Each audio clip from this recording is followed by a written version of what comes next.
and welcome to another episode of the KU Tweets and News podcast. Got a win. It was ugly at one point, but I mean, the Jayhawks did what they do best, and down the stretch, they pulled it off despite some insane threes from Sean McNeil. I am your host, Lane Stanberry. I'm your co-host, Parker Titus. And we are joined this week by one of my favorite, probably my favorite account on Twitter that has to do with KU, Ryan Landreth of Rock Chalk Blog. Thanks for coming on the show. Absolutely. Thank you so much for having me. You guys do great work. It's been fun to see you grow your account over the last few years, and now with the podcast, it's always great to have more quality content. So yeah, your endorsement means a lot, and you guys do great work. Yeah, well, thank you. We're just, we're just hoping that the DeJuan Harris is my firstborn son and the Bill Self is my dad mob doesn't cancel us for having you on. But we're really thankful to have you on despite all that. But overall, I was really pleased with what I saw from Kansas. Last podcast, I was thinking about the game during the week, and I was like, man, for some reason, I really want to pick West Virginia because I just immediately got Dedrick Lawson vibes. That team, I immediately got vibes from that because West Virginia was garbage that year. But you show up in Morgantown, especially on a Saturday, and the arena is just packed. But David McCormick got it done. We got Joseph Yesufu came in after DeJuan Harris's knee started cramping up, and he provided that perfect spark and quickness that the team needed when they couldn't buy a bucket. But let's talk about David McCormick, Parker. What did he do in this game? Yeah, he was definitely probably the player of the game. I think down the stretch here, I mean, he's at least, I think in Big 12 play, he's averaging like 13-9 or 14-9, somewhere in that range. So he's really stringing together a couple of good games. But yeah, he pulled down 11 rebounds, had 19 points, went 5 of 7 from the line.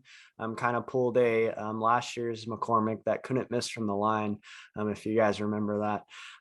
But yeah, he had a great night. I think at one point, the KU basketball posted a little video of him saying he should have got 20 and 10, but he said 19-11 would do just fine. So I thought that was funny and kind of goofy. But yeah, Ryan, what do you think about David? Is he kind of forming into a go-to guy on this team? Is he someone that we can rely on again, kind of like last year when he broke out in Big 12 play and kind of at the end of the year? I think so, reluctantly. I'm sitting there trying not to get too fixated on it. But yeah, I think that he's doing what he did last year, which is he took some time to kind of shake that rust off. For some reason, just seems to be a slow starter. And regardless of what I think, we know Bill Self thinks that, right? We saw it at the end of the Texas game. It doesn't matter who he's got or how well everyone else is playing. He's going to draw up plays, David McCormick down the stretch. And I think that if what we've seen in the last few games should give us some confidence in that. I think that McCormick is doing really well. We've kind of talked about this on the last couple of podcasts that we've done with Inside the Paint. And seeing McCormick's stats compare last year and this year. Last year took a lot more shots, scored more. KU doesn't need that this year, right? They need the offensive rebounds, which is rebounding rates way up. They need him to be more careful with the ball, his turnover rates down, and they need him to pass whenever he's double teamed and there's someone open on the perimeter.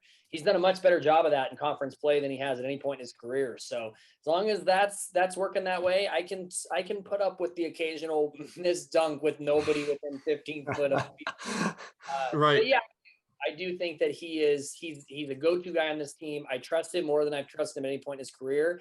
And even if I didn't, we know that they're going to him down the stretch when it matters. And I think KU fans should be more confident in that than they've been at any point this year that he can get it done. Yeah. And one of the things I love about David McCormick is it feels like in games where he should have a good matchup, it feels like he always delivers. He's put out great games against Tanner Groves. I mean, even in the NCAA tournament, he had like a broken foot or something like that and still put up 25 on Tanner Groves. He's really good. He had a great game against West Virginia. We called that. He loves West Virginia. I mean, it feels like, and against Texas too, he had a good game against Texas. It feels like when you know in the game plan that the scheme is going to be get touches for David McCormick, he's always delivering and he's always making the tough shots. And so, and you said it with the offensive rebounding.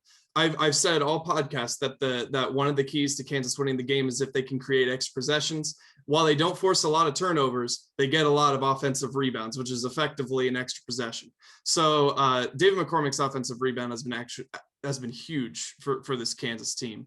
But another guy who's been huge for this Kansas team is Ochai Agbaji. He just keeps on going. He had 23 points, 3 rebounds, 1 assist, and was 3 of 6 from behind the 3-point line. His average has gone down from 47% to 43%, shooting 163s on the year, which is ridiculous. And it was good to see him go 4-4 from the free throw line against West Virginia after some struggles against OU. But I'm so glad that he's been able to get this off despite being face guarded by every team. Against Texas and Oklahoma, you could see that he struggled a little bit. But I feel like they've been able to kind of figure out how to get around that kind of defense. He had 20 against Oklahoma State and 23, or is it 23 against Oklahoma State and 20 against Oklahoma, against West Virginia. And I think it means big things in that for a second we saw him and, he was coming off of COVID or whatever, but I was like, okay, maybe teams might be starting to figure out Ochai Agbaji. Absolutely not. Dude is going to get his shots and is going to get his buckets, that for sure. Has KU figured out how to beat the face guard on Ochai Agbaji, Parker?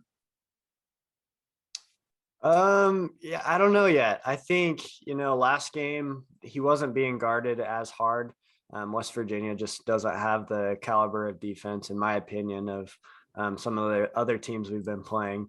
But you would like to think so, that they're at least working on that in practice of how to get him open shots, how to get him in space. And really, I think the key to that is getting out into transition. I mean, if this team's in transition, we're scoring.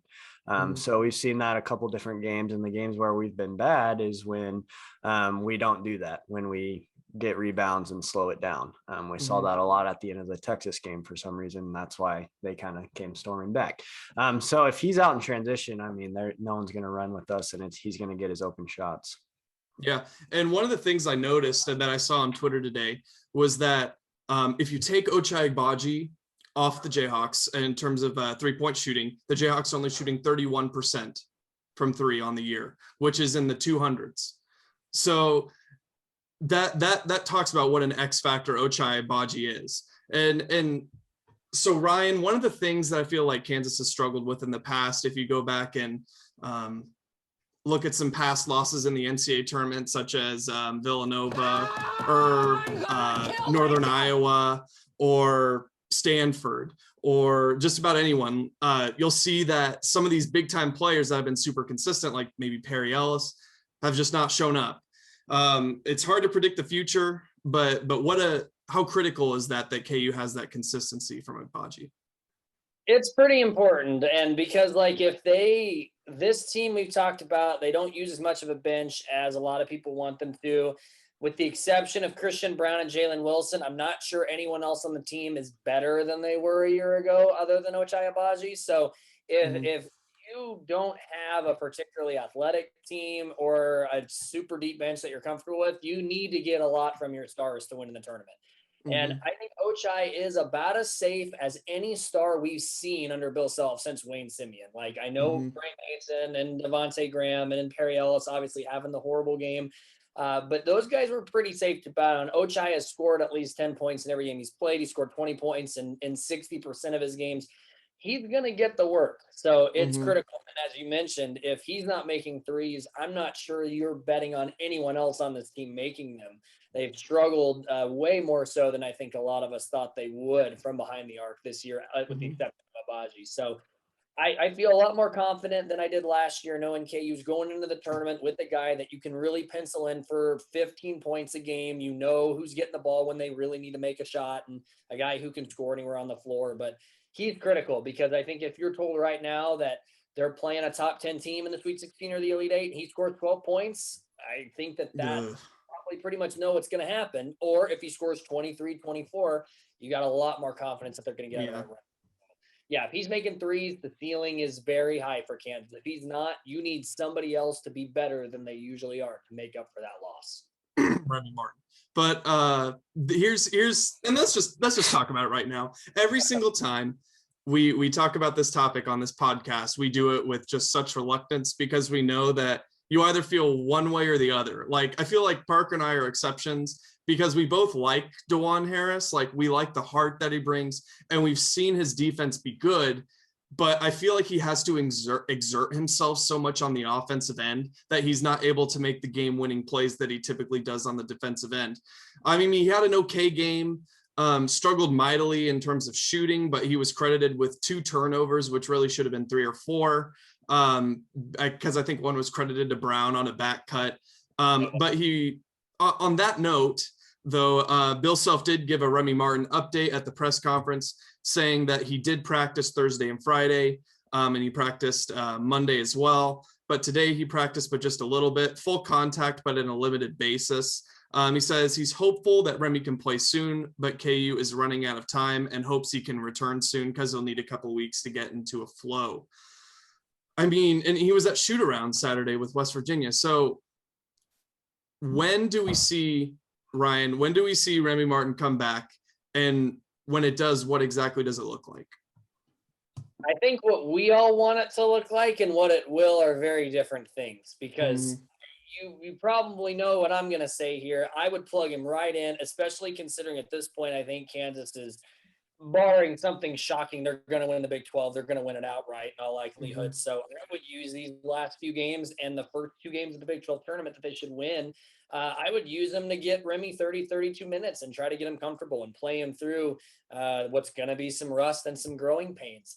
I think that they're going to need him starting in the second weekend of the tournament because he is that neutralizer, that X factor. We haven't seen it since the first 35 minutes of the Texas Tech game where he's a guy that can make a difference. What I think it realistically will look like, I know that Bill Self, like he's taken a lot of criticism for how he's used Remy Martin. He did start Remy every game till he got hurt. So I don't think he's just going to be banished. I think you're going to see a 15-ish minutes the first game, 18 the next, 21 the next, kind of a slow and steady increase, assuming he is healthy and he has that confidence. And I think you're probably going to see him utilize a little more than some KU fans are expecting. But it just doesn't matter. This feels like, I'm trying to think, it feels like we've talked about this, whether it's with Embiid or with Perry Hurd at times. It's like, I don't care what happens. They're going to need him starting in this round of the tournament. And they're running out of time to really get that rush shaken off. So if I had to guess, I think you'll see him at the latest a week from tomorrow when they play TCU on the road. And you're going to see him get 15 to 20 minutes those first few games. Hopefully they've secured the Big 12. You can get DeJuan Harris some much needed rest and let Remy cook a little bit. Because they're if they want to win it all, they've got to get him going. I know everybody on Twitter has different opinions about how much they really need him. They need a scorer at the 1 if they really want to go to the end, and that would be how I anticipated it happening.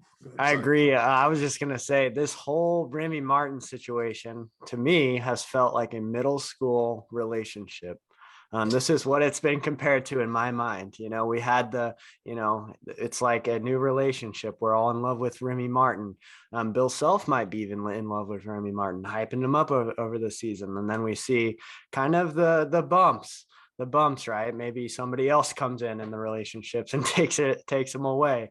And then he leads us on and says, oh, Remy's day to day, and then plays him, then doesn't play him, then comes back. It's a middle school relationship right now. And he keeps leading us on. So at this point, I'm really hoping he does come back, but it's kind of seems like one of those things that doesn't seem like it will last, if that makes sense, because it just hasn't.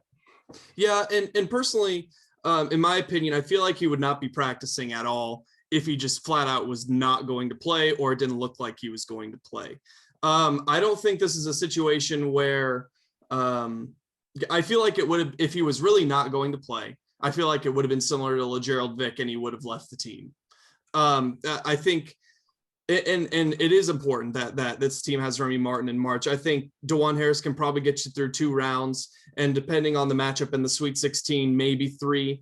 But even if Remy Martin isn't starting, if he's playing against someone like Purdue or something like that, I don't think he has to start. I think he just has to come in and play 20 or so minutes and give Kansas some points.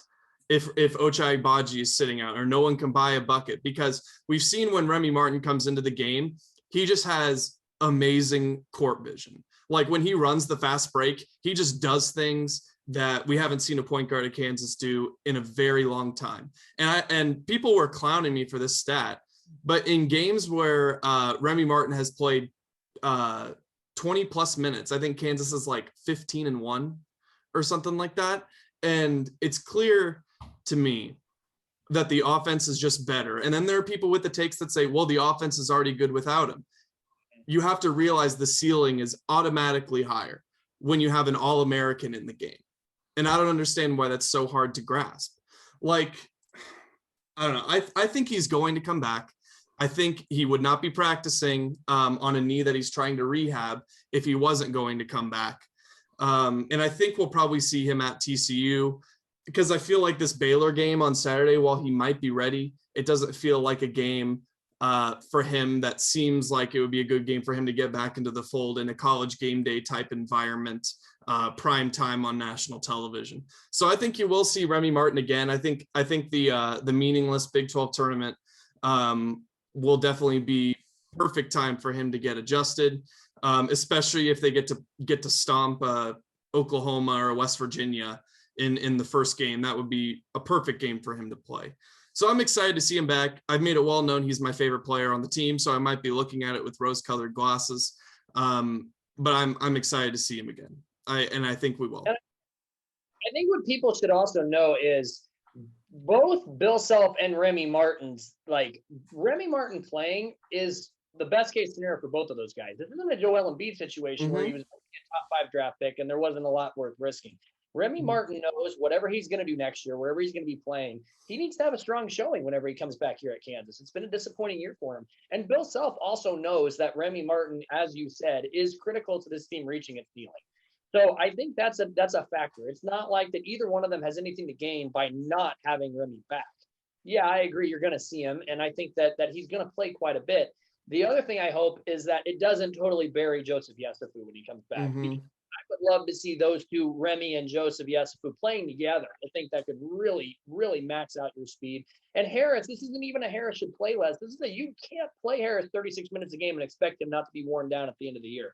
That could be an excellent opportunity to play those two together, especially when they're turning it over a lot. 2-point guards helps your combinations, helps your ceiling, and give DeJuan Harris some much deserved rest at this point. So I think you're going to see all 3 point guards combined for about 50 minutes a game. I don't know who's going to get what, but I think it's all about that math at that point, about 50 minutes a game for those 3 point guards. Sure. I agree. And one of the things that also just kind of came into my mind is people talk about rust and whatnot. And sometimes I try to think of the degree to which rust matters, because Remy Martin's been playing basketball his entire life. Exactly. You know, how much rust can there possibly be being out 2 weeks while still shooting around, you know? And I also think about like preseason football.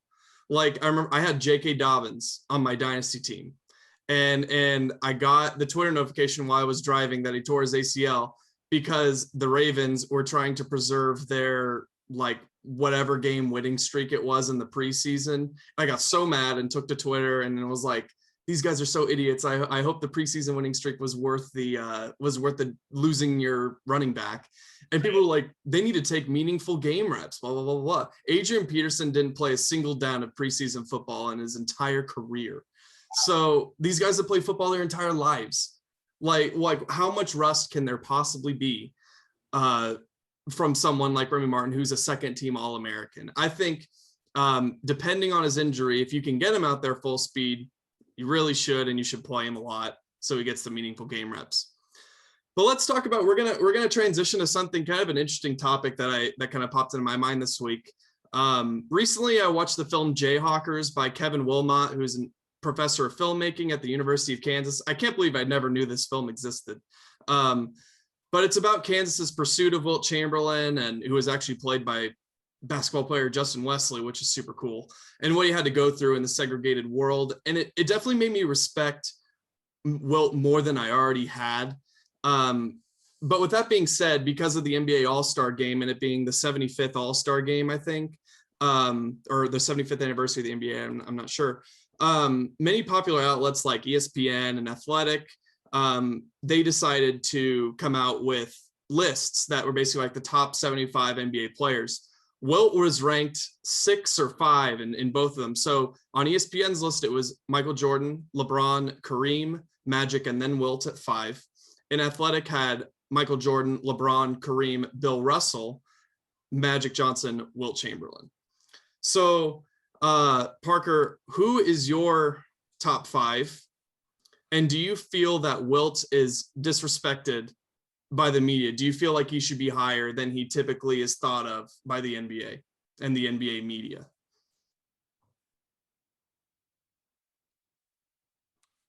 You're cutting out there a little bit, but wait, one second. We can cut. How bad did it cut out? Because we can can you hear me right now? Ryan, are you there? Can you hear me fine? I can see you just okay. fine. Okay, so it is him. Okay, give me one second. Cut it out. We'll just have championships, then he's gonna lose to guys like Bill Russell and right. But at the same time, I mean, we'll talk about it. But dude was a monster. 7'1", 275. Yeah. What's Embiid? About 7'2", 2. Yeah, that's about right. He's about Embiid's size, I think. Embiid's. So transitioning to another topic that we typically don't talk about on this podcast is more KU history related. And it's on the topic of Wilt Chamberlain. So recently I watched the film Jayhawkers by Kevin Wilmot, who's an excellent filmmaker. He's made great stuff such as Confederate States of America, which I'd highly recommend. But Jayhawkers is basically about Kansas's pursuit of Wilt Chamberlain, who was played by Justin Wesley, which is super cool, and what he had to go through in the segregated world, even as an amazing basketball player. And with the level of respect that I had for Wilt, it made me respect him even more just because of what he had to go through. But many outlets in the media today are coming out with their NBA 75 lists, basically the all NBA team of the top 75 players, and they're ranking them. ESPN had Michael Jordan at 1, LeBron at 2, Kareem 3, Magic 4, and Wilt 5.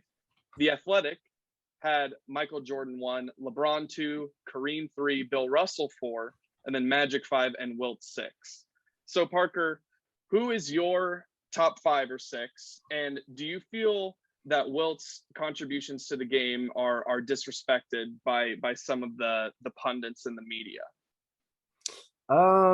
Yeah, it's hard because Wilt was played so much earlier on, more than a lot of those guys. So I feel like not a lot of people remember that. So that's hard too with that. Mm-hmm. I would say my top 5 would be, I'd probably at this point pick LeBron over MJ. I'm one of those people that think LeBron is, superior. I know he needs a few more titles to solidify that still, but I'd go LeBron, MJ. I think Kareem and Bill Russell are legitimate because they won so many titles. It's hard to argue that. And then I don't know about Magic. I think he won like 6 titles. He'd be the only one in that group there that I may put Wilt over, or I may put Kobe over to end my top 5. It'd be one of those 3 guys though. Yeah. Here's the thing. Is I think we focus too much on championships when we talk about the greatness of players. Maybe not, it's important to look at. Like, if you never won a championship, then you can't be looked at as one of the greatest players. But Wilt won 2, which I think is enough to be considered one of the greatest. But I looked at the stats, and against Bill Russell, Wilt Chamberlain averaged 30 points. Against Wilt Chamberlain, Bill Russell averaged 14 points. So it's clear to me that Wilt dominated the game whenever he played against Bill Russell. Bill Russell just got the better of him in terms of championship rings. And I'll say this. I'm one of the people, maybe because I grew up in this era of basketball and I never got to watch Michael Jordan live on TV, but I think LeBron at his age and what he's been able to do is the greatest player of all time. I hate making the distinction that one is greater than the other. especially when we're talking about the top spot, because I think they're both easily far and away the best players ever. But to me, I just see the amount of talent in today's NBA. You see uber talented guys still not win the MVP award every year. It's insane to me how good the NBA is right now. So I'm going to go with LeBron and then Michael Jordan. And then I think I have Wilt Chamberlain at 3. And then I'll go with Kareem and then Magic for my top 5. I think not only are Wilt's statistics, the dude averaged 50 points a game one season. 50 points. And then people say, oh, well, he just played against little white guys. You have to understand, in that era, he played against 6 people too. 6 people, including the ref of the paint, ref of the zone of the paint, because they never called fouls whenever people would hit him. So I think when you consider also the time in which he played and how he had to overcome so much in terms of racial barriers, and that the hotel that the Jayhawks stayed in 1957 was segregated still. And the Jayhawks had to get a special transport to the arena because of that. Think about you're trying to focus on the game, and that's happening.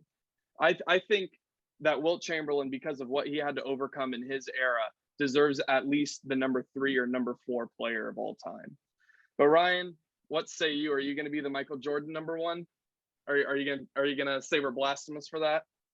I am not. This is something I argue with Landon Fields on all the time. That Michael Jordan's number 1, despite the fact that the athletes LeBron has to do what he does against don't stack up to what Michael Jordan had to. Obviously, they're 1 and 2 in some order. I would put LeBron at 1, but I'll put Michael at 2, and I think that you have to put Kareem at 3 just because it was. I mean, if there's going to be a comp for a Tom Brady, and I know that that's easy to say everybody wants to talk about championships, but just as far as longevity, Kareem just kept going and going and going until he had. Honestly, LeBron's going to give it a run, but I'm not sure if anyone's breaking some of the records that we've seen Kareem have. But I don't think you can have I don't think you can go any further than 4 without Wilt. I mean, just the numbers on Wilt, if you look at how truly dominant he was, I think that puts him in front of the championship. I know Bill Russell won all the championships. If you look at the top 50 scorers, Wilt Chamberlain had the worst free throw percentage of any of them. So he got all his points in a different way. He wasn't able to just collect points at the free throw line like so many guys have. You mentioned how differently things were called back then. My favorite Wilt stat is he never fouled out of a game ever in his entire NBA career. Yes, you could truck people down there and nothing would get called. But just the sheer dominance. I know he only won 2 titles to Russell's 11. I know Magic won 5. So that's all definitely in question. But best sheer basketball players, Wilt Chamberlain being 7'1" back in 1960, that'd be like a dude being 7'7" now. Like, that's impossible to defend. I think his dominance makes him a top 4 player. I would listen to a list that had him as high as 3. I'd put him at 4 after Kareem, and then 5. You can go a lot of different ways with this. I think Elijah 1 should be considered in there. Kobe's in there. Russell's in there, and Magic's in there as well. But you can't have a list that's top 5 without Wilt. I don't think you can have a top 4 without Wilt, and I would entertain him as high as 3. Yeah. And I don't think you can have a top 10 list without Mitch Lightfoot after that performance from Bro, everyone remembers Mitch Lightfoot versus Oklahoma in the Big 12 quarterfinal of 2020. Easily the greatest performance in college basketball history after Mitch Goatfoot hit a 3 at the top of the key. And Bob Wischusen just has to pause for a second because I think he was flabbergasted. Yep. The fact that it happened. The world was so unprepared for that KU got shut down the next day and didn't get that tournament. To intervene, you know. Yeah, Mitch Lightfoot, he may wind up just a random tidbit about Mitch Lightfoot. He's got to be number 1 all time in KU games played, right? He has to be. Yeah, he played his freshman year like every game almost. I've never looked it up, but he's played like 145 games. That has to be the most. Okay, nice. Yeah, Bill Self said he played 12 games against K-State in his entire career. Unbelievable. According to College Basketball Reference, he's played 153 games. There's no Oh way. my God. Crazy. That's insane. All the teams that you could have had, a super senior like a Frank Mason who said he would have come back. Of all the years that they had that happen, it was Mitch Lightfoot. He said he would have come back for a 5th year. Yeah, he said if he could come back. Of course, they all say that, but he's the guy I think really meant it. Well, Pretty sure wasn't Mitch Lightfoot committed to Arizona at one point? Yep, Arizona, yeah, because he's from Gilbert, isn't he? Yeah. And whenever I think of Mitch Lightfoot, it's like he was a top 75 recruit. This was not supposed to be a laughing matter. He was supposed to be good. And he gets 4 points, and Twitter's like, woohoo, don't you slander Mitch. Right. Meanwhile, Remy scores 14, and they're like, oh, he had 2 turnovers. He takes too many bad shots. Yeah, there's a reason he lost a lot. So dumb. But some fun stats that I like to talk about with Wilt, the 50 points a game in a season. He said that he could bench press 600 pounds, but it's official that he was able to bench press 500, and that he was able to bench press like 450 in his 50s or something like that. 60s, like not today, in the 90s. That's impossible. And he was also offered a contract by the New Jersey Nets when he was 56 or something like that. It was 50 something. He was offered a contract by the New Jersey Nets to be for their playoff run. And as you said, after all those years of getting dinged around down there and not at a fouls call, that's unbelievable. There are these hilarious videos of Arnold Schwarzenegger talking about Wilt Chamberlain. And he said, yeah, I worked out with Wilt Chamberlain. And he picked me up with one hand. And it's just like, think about being able to pick Arnold Schwarzenegger up by one hand. Different. Insane. Just a different. It's hard to. It's when you really think about, like, we are the same species as Wilt Chamberlain. Like, it doesn't make any sense. Dude's a freak. I played a game of dunk ball yesterday with some friends, and I was winded after 10 minutes. Like, I was like on my knees after 10 minutes. I'm like, how is that? It's insane. It's ridiculous. Have 16 rebounds and been like, okay, ready for another 3 quarters. And there's that meme that goes around of the 50 rebound game that Wilt Chamberlain had. Insane. Yeah. Well, that was a fun conversation. I enjoyed talking about that. Mm-hmm. But Q&A.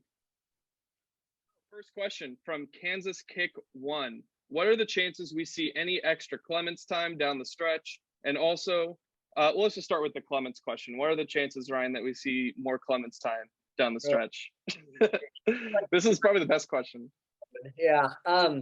I mean, there's no reason he shouldn't be the first big off the bench. And if you look at McCormick's average, which is about 22 minutes a game, that should give 15 minutes for Zach Clemens to get his feet wet.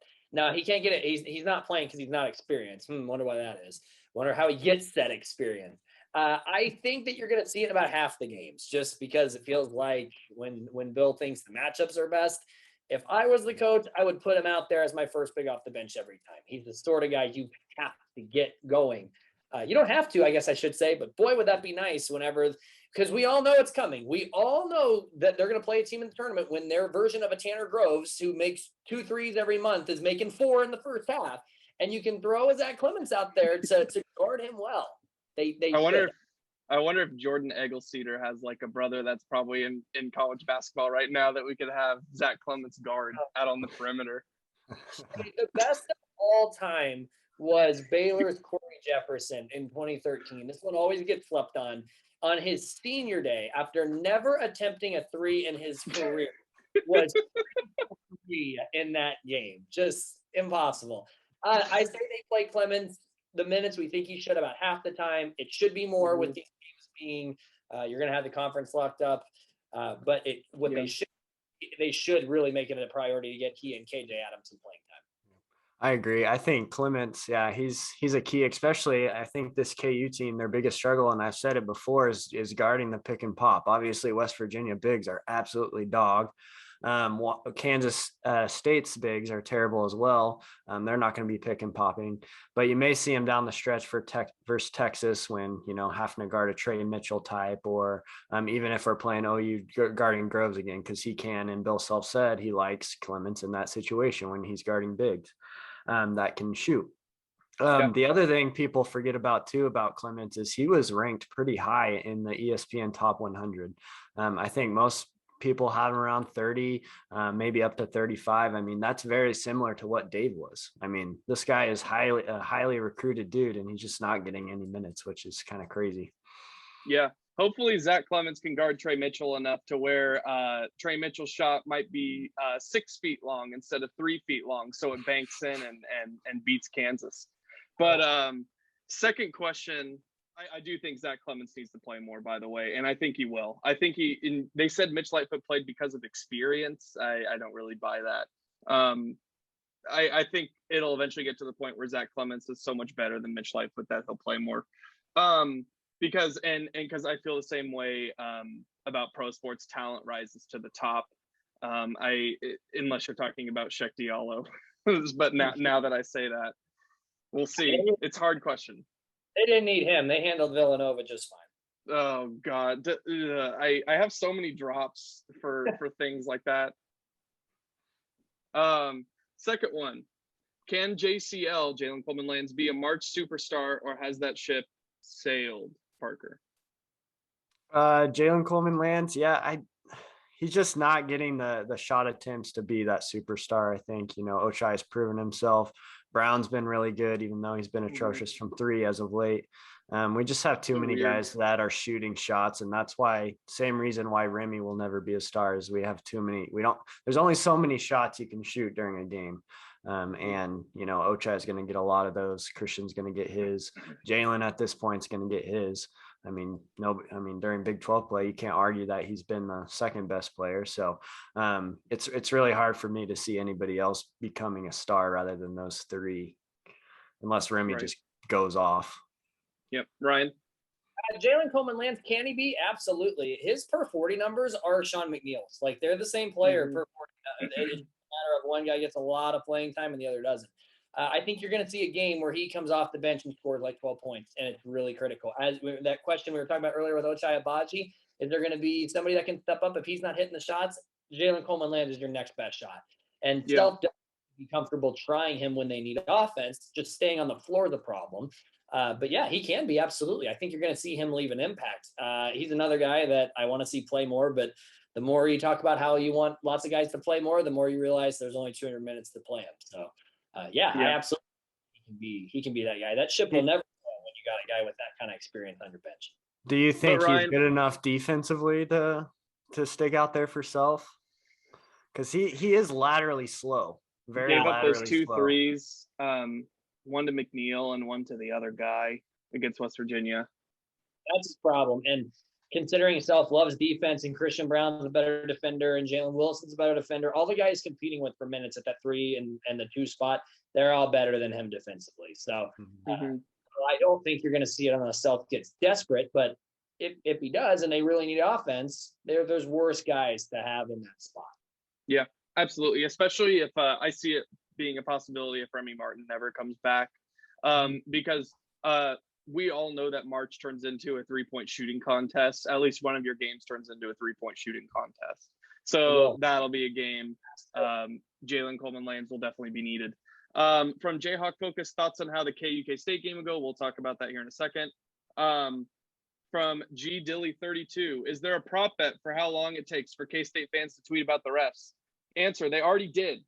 In the Juwan Howard, after the Juwan Howard slap and punch to Greg Gard, I think it was John Kurtz, one of the guys who, I think he's a writer for 247 K-State. He said, this is a no call in Allen Fieldhouse or something like that. And what's so funny to me is I replied back, doesn't Kansas have like a 90% winning percentage in Manhattan over Self's tenure or over Self and Roy Williams' tender? Like I thought to myself, I was like, fouls have not made the difference between the Kansas and Kansas State rivalry, but they're going to talk about it even if they lose by 20. about calls. Yep, 100%. Yeah, over under. If you're going by strictly game time, seriously, the first like 120 seconds or something like that. Yeah, absolutely. Yep. Parker. Yeah, I agree. I mean, it's always that way with really any team that plays KU, and it doesn't help when Fran Fraschilla is on live TV saying, oh, you can't deny that Kansas and Kentucky and Duke, they always get the calls. Like, I mean, maybe sometimes the crowd can sway them, but I mean, to make that comment as a commentator when you're not supposed to be one-sided was pretty amazing to me. I think the home whistle is valued at about 2 calls. And so to me, I don't think Kansas gets more than the 2 calls that the home whistle traditionally gets you. We've seen some atrocious calls on the road. I just think that's what happens. I don't think Allen Fieldhouse is any different. I think people like to say that because they're just bitter that KU beats them all the time. Mm-hmm. Correct. All right. And and I wanted to say a story about Wildcat fans. I went to the Kansas game against Penn in Wichita for the round of 64. What was funny was they showed that video board. On the video board, they showed Seth Davis picking Penn that game, and to huge thunderous boos. But when Kansas ran out of the tunnel, everyone goes crazy. And then Penn runs out of the tunnel. It's all quiet, and I hear someone clapping behind me. And I was like, "Oh, did Penn fans travel back?" And I look back, and it's a guy in a K-State shirt. And I just yell. I got mad because I was like, "This is Wichita. Like, you're here, and Kansas is here, and you're rooting for Penn." And so I literally just yelled, "Wrong team!" And then all the KU fans around me just started dying laughing. But so that's K-State fans for you. But let's talk about the Kansas State Wildcats. What's that? They got all the way to the Elite Eight because Virginia lost. Yeah, lost to Sister Jean, your favorite, Ryan. So many of my favorites on this show between Sister Jean and Midlife. Well, let's talk about the Kansas State Wildcats. They are 14-12 on the year, 6-8 in the Big 12 Conference, 6th in the conference standings currently. Kansas is currently favored to win this game by about 10.5 last time I looked, or 12. On Ken Palm, they have an 87% winning percentage, ESPN 91, Bart Torvik 88. For 3 strengths of K-State, their 3-point defense. They do run teams off the line. Teams are shooting 27.8% against them nationally. But sometimes I feel that might mean that teams are more wanting to go inside against them because they do struggle with their bigs. They take care of the ball really well. They're turning the ball over at 16.8%, which is 60th nationally, and their opponent effective field goal percentage is 47%, which is 64st nationally. So they do contest shots pretty well. In terms of weaknesses, their worst trait is blocking shots. They're at 5.2%, which is near dead last in the country. They struggle to get easy baskets on twos. They're only shooting 46.7%, which is 283rd. And just rebounding in general, they really struggle on both ends, limiting offensive rebounds and getting offensive rebounds. They struggle both of those. They're sub 200 in both of those statistics. So Parker, tell me about some of the impact players from Kansas State, because we certainly found out who they were in the last game. Yeah, that's funny looking at their weaknesses. Blocking shots, getting easy baskets, and rebounding is all the result of their bigs being absolutely horrible. So I'm not surprised by those 3 weaknesses at all. But their bright spots, Nigel Pack, 17.5 points a game, averaging about 4 rebounds, a steal and a half, shooting Ochai level, 42.9 from 3. And that goes up when you're playing Kansas, obviously. So we move that up to about 55%, 60%, obviously. And then Mark Smith, who is the transfer from Missouri, as our fellow grandparents like to say, is averaging 12.3 points a game, eight rebounds, and 2 assists. So he's having a pretty solid season. He had a rough start to the season, but he's starting to pick it up. And then their other little guard, Marquise Noel, is averaging 12 and 5 assists. So really solid group of guards. If they had any type of bigs, this would be a really solid team. I think they'd be even ranked at this point, just based on how good Pack has been and how good Noel has been. If they had any type of presence inside, this would be a really good team. Yeah. Ryan, how do you see the game ending up? What's your analysis? So I think that Kansas State's the fifth best team in the Big 12. Their guards are great, as you said. We obviously saw that firsthand in Manhattan. And you look at, they're 6-8, and they've blown a 17-point lead to KU. They've blown a 17-point lead to West Virginia. They completely just died at the end of the TCU home game, and then they blew the Oklahoma State game just the other day. Like, they could easily be 10-4 right now. They should be they should be safely in the NCAA mix. So that gives me a little concern. But as far as this game, it doesn't matter. Top 5 teams, Big 12 champion teams, bad teams, all the K-State teams just die at Allen Fieldhouse. They haven't won there since 2006. They've won there once since 2000.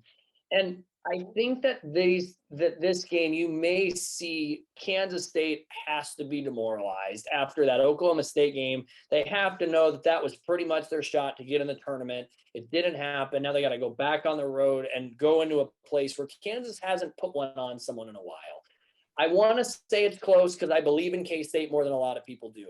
But the lack of bigs, their struggle in transition, and the three-point defense, I think, is a little fluky. KU do to shoot well from three.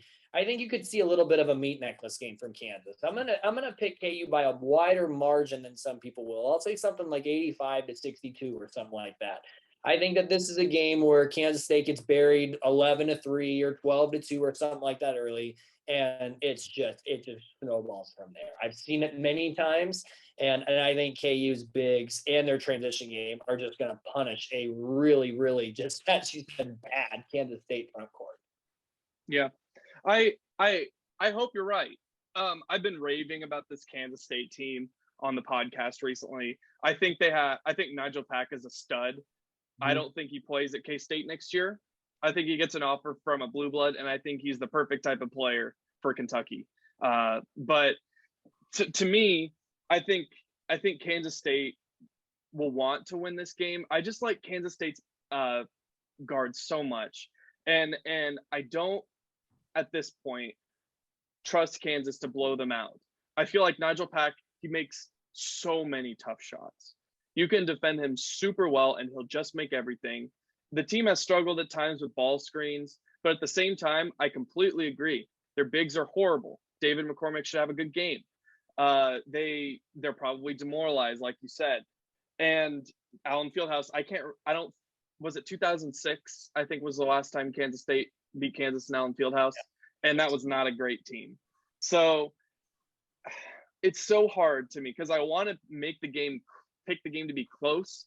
But at the same time, I think Kansas is the better team in almost every way. So I'm going to say the game's a little bit closer. I'm going to say Kansas wins 79-70. I could definitely see it being a blowout. I don't see Kansas State winning, but I could definitely see it being a blowout. I think David McCormick chips in maybe 15 to 16 points. Ochai Agbaji has this typical game. And then you might see a pretty good game from someone like Zach Clements or KJ Adams as well when David McCormick needs to go out. Because I don't think it's a game where you think you need to go with your experience, as Bill Self likes to do, especially on the road. So I'm going to pick the Jayhawks to win 79-70 with the possibility of a serious blowout. Yeah, I have the Hawks winning. I actually have the Hawks scoring 90 for the first time in a while. I don't think they've been up over that margin for a while. So I think it's going to be they're going to try to make it a track meet. So I think we're going to score a lot. I have them KU 90, K-State 76. I feel like, we'll blow them out early, be up by 20, and then we'll pull, whatever we're going to do this year, put our backups in. And of course, Weber will try to leave his in for a while and we'll go down. It happens every game, it seems like, this season. So they'll close it to 14 or around there. And that's kind of what I'm going to go with. Yeah. Congrats to Mike Boynton. Yeah. Jalen Wilson was a key last game too, because of all the second chance buckets KU got at the rim. And at Allen Fieldhouse, where they're going to call it a little bit looser than they did in Manhattan, you're going to see a lot of offensive rebounds. I think Wilson flirts with a season high in points in this game too. Yeah, and congrats Mike Boynton for playing your starters against a team of guys who barely made their high school team. So Mhm. I hope you really enjoy that 6-8-0 run you had against Kansas while you're sitting at home while the NCAA tournament and Big 12 tournament happens. I hate that. I can't stand that when Kansas lets teams back in it because they play Chris Tehan and Michael Jankovich. That drives me nuts. But anyways, thank you, Ryan, so much for joining us on this podcast. It was a great time. That Wilt Chamberlain conversation was easily the most fun I've had on the podcast so far. And we love the work that you do. Parker and I are big fans of your podcast and of your accounts. So keep up the good work, even though there are a lot of trolls who like to tell you DeJuan Harris is better than Remy Martin. They're just not right. So thank you so much for joining us, and just keep doing the good work on KU Twitter. Will do, guys. Absolutely. Thanks for having me. It was a blast. And hopefully we're talking here in a few weeks about a really exciting March run. So keep up you guys' good work, and hopefully these next few weeks are a lot of fun. Thanks for having me. Awesome. Thanks, Ryan. Have a good one, guys. Around the Big 12, number 7 Baylor beats the TCU Horned Frogs 72-62 without Jonathan Chamwa-Chachua. Pretty good performance from Baylor. Not the most impressive performance of the year like Jeff Goodman said it was, but pretty good performance overall. Yeah, it was. I enjoyed watching a little bit of that game, and TCU was a little bit better than I thought coming in. They played them pretty close the first half, so it was a good game. And I mean, you expect Baylor to win at home at this point in the season. So in a really good game, Texas Tech takes down Texas 61-55. Texas Tech holds on to their number 2 spot in the Big 12 standings. I mean, another great game. Played them well. Not a place KU won. Nope. But Texas Tech did fill Texas Stadium with their own fans. Right. I think I did pick that one right. So I'm pretty proud of myself. Yeah. Oklahoma State takes down Kansas State in a nail biter in Stillwater 82-79. Very demoralizing victory, as we spoke about earlier. Yeah. Excuse me. Yeah, for sure. I mean, when you go in and have a chance, they were up pretty big early and gave it up when that happens, and you're just fighting for that tourney seed. It's going to be tough to get it back. Iowa State smacks Oklahoma 75-54 with Isaiah Brockington making some pretty amazing shots. What is up? What is OU? Who knows at this point? Yeah, kind of falling apart here towards the end of the season. Yep. Around the NCAA, Gonzaga beats perennial power Santa Clara 81-69. Are you impressed with Gonzaga, Parker? Oh yeah, they play in the toughest conference of the whole NCAA, and they're just plowing through everybody. So pretty impressive at this point. We'll see how they do in the tournament, as we say everywhere. The Fighting Joakim Noahs of Florida take down Auburn 63-62. Another great upset pick by Parker. I did not see that one coming. 10-loss Florida team. Parker picks it up again and pick him. I'm gonna have to look at his bracket in March. Yeah, I mean, I just felt that coming in. Florida needed that win. Auburn was due for one, and yeah, I'm glad it happened. I was feeling good about myself. Although Florida did try to give it away, that was kind of frustrating. Yeah. Well, Auburn's a fraud. 3 Arizona beats Oregon 84-81 in a game that Oregon really should have won. My opinions on Arizona haven't changed. They're going to lose a game here before the end of the season. I think KU might be a higher seed than them. It's just that Arizona has such an easy run the rest of the season. Yeah, I was a little surprised about how Arizona kept responding in that game. I figured they would kind of let off the gas, but hit some really big shots that were kind of crazy. So yeah, for sure. Number 4, Kentucky takes down number 25 Alabama 90-81 with no Ty Washington or Severe Wheeler. I mean, I feel like we just got bad Alabama in the second half. We got tremendously bad Alabama in the second half. Yeah, Kellen Grady also just went off and could have not. Don't even say that name on this podcast. He's not allowed to be said on this podcast. Yes. Number 12 Illinois beats Michigan State 79-74. Michigan State now unranked in the newest AP poll. I mean, it was looking like that Michigan State win was going to be a pretty good resume builder, and now they're just worthless. Yeah. Yeah. I have them winning at Iowa this week though. So we'll see if that happens. Yeah. Arkansas beats Tennessee 58-48. Volunteers only scored 48 points a few days after was dropping like 70 or 80 on Kentucky, one of the best defenses in the country. Yeah. I don't know. SEC's Tennessee's weird. Yep. Tennessee's weird, just like Alabama. Iowa takes down number 18 Ohio State 75-62. Is Iowa for real? I mean, they have a lot of good players.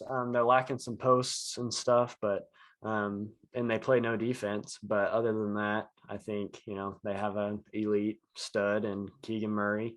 And also his brother plays on the team too. So that's kind of cool to watch. But yeah, I mean, I think they're going to be trouble for someone in March. I'd pick them to go to win their first game for sure, and then maybe even another upset game in the second round. Yeah. Hopefully Kansas doesn't have to play against them. One thing I've said is the 7 seeds this year are for real. Like if you're looking at Arkansas or Auburn, those are all teams that I'm not too fond of and probably would not want to see in the second round. But let's do pick'em. Parker is an astounding 37-17. I'm a very mediocre 29-25. It's very much a record that Bruce Weber's team would probably have if there were 54 games played in a season. Sounds a lot like what their record would be. But Indiana at Ohio State, who you got? Give me Ohio State in this one. I think Ohio State has enough weapons and they'll be at home to beat a mediocre Indiana team. Yeah, I agree. I'm taking the Buckeyes as well. 18 Arkansas at Florida. Can Florida pull off another upset at home? No, they're not good enough. They hit a lot of crazy shots even to beat Auburn by 1. Arkansas is kind of trending up. I'm going to pick Arkansas. I'm picking Arkansas as well. Michigan State at number 25, Iowa. Can Michigan State get back on track? We've said this the past couple weeks. Yeah, I guess if this is an upset pick, I'm picking Michigan State. I think they're way more athletic than Iowa. I think that'll give them some problems, and they need to win one to get a better seed. So I think they're going to be a little bit hungry in this game, and give me Michigan State. Yeah, I'm going to take Michigan State as well. Villanova at UConn. Does Villanova do Nova things? Yeah, I'm going to take Nova. They've been amazing as of late, although I might regret it because every time I pick the away Big East team, they lose. So I've been picking all home Big East teams, but I think Nova is actually going to get one on the road here, hopefully. Yeah, I like Nova as well. LSU at Kentucky. Can LSU try and get back on track and get a statement win in Rupp? In Rupp, no. I think if this was at LSU's, it would be a little bit different. But give me Kentucky. They won. Right. Yeah. So give me Kentucky. They'll have Wheeler back, and they're kind of rolling right now too. So yeah, I got Kentucky as well. And in the game of the week, at San Francisco, Gonzaga win, and as a bonus, do they win by 20? I'm gonna take Gonzaga first of all. I'm going to say they will not win by 20 because they're away. They haven't played anybody great. This is probably their biggest challenge, San Francisco 49ers. What is the mascot of San Francisco? Let me look. I'm about to look it up. Either way, I think they're not going to win by 20 just because they've been playing Pepperdine and Portland and all those. The Dons. Okay. So they've been playing a lot of quad 4 games. I'm guessing San Francisco might be quad 1, maybe quad 2, one of the two, but they haven't played anybody like this in a while. So I think give me not by 20. Oh God. Yeah, I like Gonzaga by 20. You're gonna die when you hear this. San Francisco on December 28th. They played a team. On KenPom, it says Academy of Art. That's it? They won 111-78. They gave up 78 points to a team called Academy of Art. What in the world? How do you even find that? That's horrible. They're 8-5 in the WCC. I don't Hey. think San Francisco's any good. Academy of Art, the next great KU transfer is going to transfer to and take Academy of Art to the Final Four. Yeah, exactly. When Joseph Yesufu transfers out, I actually don't think he will, but when Joseph Yesufu transfers out, he'll go to Academy of Art and then go to a Final Four like Quentin Grimes did with Houston. Yeah, I think San Francisco's bad. They lost to Grand Canyon 49-48. They've lost to BYU. They've lost to Portland. San Francisco's going to get destroyed.